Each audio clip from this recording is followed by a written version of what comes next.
Работев Бахова терапија, значи Бахова цветна терапија.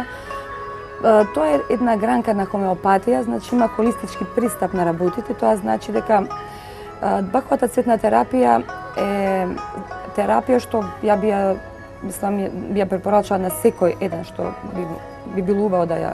Така, во што се состои оваа терапија? Тоа е Бахова цветна терапија, значи самото име кажува дека се работи за цветови, тоа се цветови на база на вибрација, значи Баховата цветна терапија има холистички пристап на работите, значи не третира по един орган или некоја ситуација, меѓутоа значи комплетно го балансира цел човек, значи сите наши чувства ни ги балансираат чувствата. Значи најадекватно представено би било ни ги балансира нашите чувства. Тоа значи ако имаме страф од нешто, ако сме несигурни, само на еден свест, значи со една доза да испиеме шишенце, ние веќе сме го немаме тој проблем. И што е многу невообичаено и многу интересно за Баховата цветна терапија, за разлика од другите терапии, што еднаш му го пиеме и веќе нас трајно ни останува тоа. Значи ако се плашиме, условно кажам, да се возиме, да летаме со авион, ќе спиеме 1 до 2 дози, значи највеќе 2 и после тоа се менуваат работите, значи ние можеме послободно си летаме и така натака. Се применува ли во Македонија сега оваа терапија, дали постои? Постои, значи има почетоци веќе пред, можам да кажам 10-15 години веќе луѓето повеќе знаат, имаше и школа тука во Македонија, некој доаѓа од Енглеска, веќе 4 години така се учи, како школа се учи. Меѓутоа многу малце од народот знае. Знаат тие луѓе што ги пиеле цветовите, нивните блиски. Една убава работа што сите што ги земале, значи секогаш ги препорачуваат, значи се шири. Сега мислам дека со тек на време повеќе луѓето ќе имаат представа што значи тоа и колку е тоа добро да се применува. Јас сега правам напори во Македонија да ги внесеме Баховата цветна терапија и се надевам ќе биде за кратко време, затоа што навистина ни е потребно во ова стресно време во кое живееме на сите. И што е многу важно, значи Баховата терапија може да се користи од мали бебиња, значи до бремени жени. Нема штетност, нема некој нуспојави тие работи. Така исто така не се создава зависност како сите други кои што работат на емотивното. Апсолутно, и може да се комбинира со многу лекови што обично нема, значи не прави штета. И луѓе што се болни од карциноми, се тоа може да пијат слободно, може да им го олесни животот и болките и све тоа.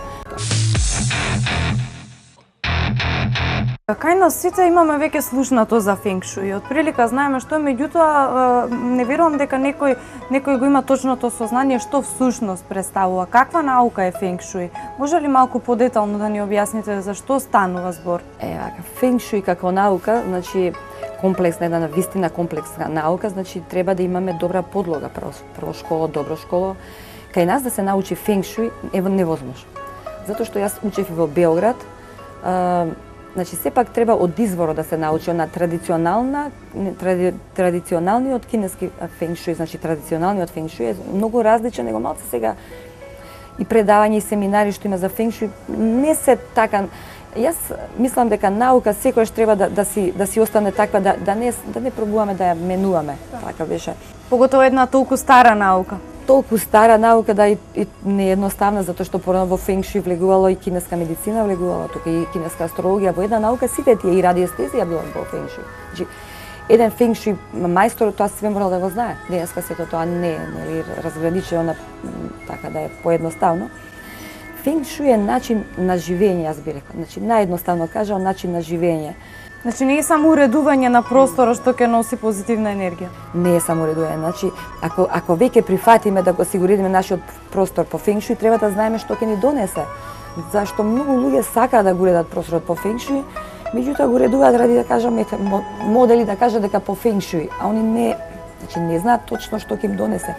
Јас секогаш се трудам да им објаснам дали после тоа објаснување дали ќе го прифатат тој начин, може да не го прифатат. Тоа не значи дека нашиот простор треба да го направиме све кинески, да биде во кинески стил и тие нивните. Така, дали мора да има кинески елементи, дали мора будистички елементи да има во фенг шуи уредувањето? Може ли да биде модерно? Како не, фенг шуи све повеќе луѓето се уредува така. Значи тоа е индивидуално. Ако некој сака во просторот да има кинески елементи, да, ќе ставиме. Меѓутоа, ако некој сака да биде модернистичко сето тоа, тогаш имаме замена за тие нивни символи, пошто символиката во фенг шуи е многу битна работа. Секој символ си има значење.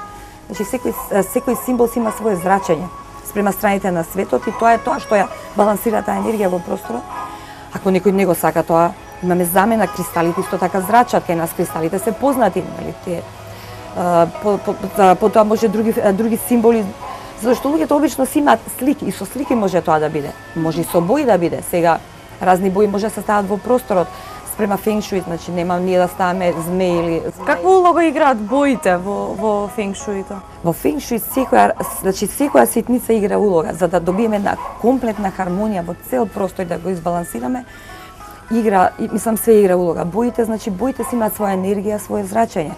Многу често ме прашуваат луѓето, па морам ли тука зелена боја да ставам? Јас секогаш им давам извор, нормално, не може не зелена, имате повеќе бои која сакат. А зошто? Што ќе ми донесе таа боја?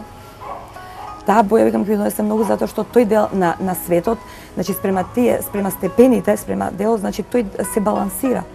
Зашто сепак феншуи е, би рекла јас, природна наука. Значи закон на природа. Значи ние не можеме да идеме против закон на природа, колку и да не го признаваме, да не ја признаваме како наука. Не можеме да идеме против закон на природа. Затоа што ако надвор врне, ние нормално ќе ставиме чадор, така ли е? Така исто во феншуи, значи ако тој дел на светот бара дека тука треба црвена или зелена или нешто друго, може луѓето и не сакаат. Таа боја не ја сакаат. Ќе ставиме можда тапети нешто со облици, ќе го постигнеме тоа со облици, значи не само боите, важни се и облиците, и сликите, материјалите се исто така важни, значи секогаш одам на тоа да имаме поприродни материјали. Што може поприродни во еден простор? Значи, во еден простор е многу важно, во феншуи постојат 5 елементи. А важно е сите тие 5 елементи да бидат застапени во простор. Кои се тие 5 елементи? 5 елементи, значи тоа земја, основен, значи како база, како цврстина, значи во просторот мора да има некој елемент, може со слика, може со обичен прекривач, со еден јастук може, али сепак можеме, значи не мораме жаба да ставиме или нешто друго така.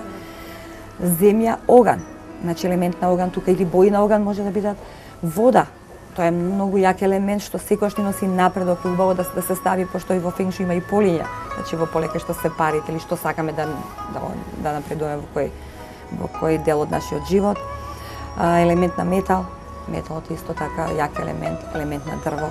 Тоа се све елементи што идат значи без тоа нема феншуи. Елементите, полињата, значи така да не го сватиме феншуи како дека станот мора да ни биде дома као да сме во кина. Така, дали тоа значи дека феншуито нема никако поврзано со будизмот, како вера? Не, апсолутно не. Мислам, феншуи нема со ништо поврзано, значи со ниедна религија или нешто не би го поврзали. Значи само начин на живење. Ако го прифатиме добро, ако сакаме да избалансираме енергијата е добро, затоа што јас секогаш викам па пробајте.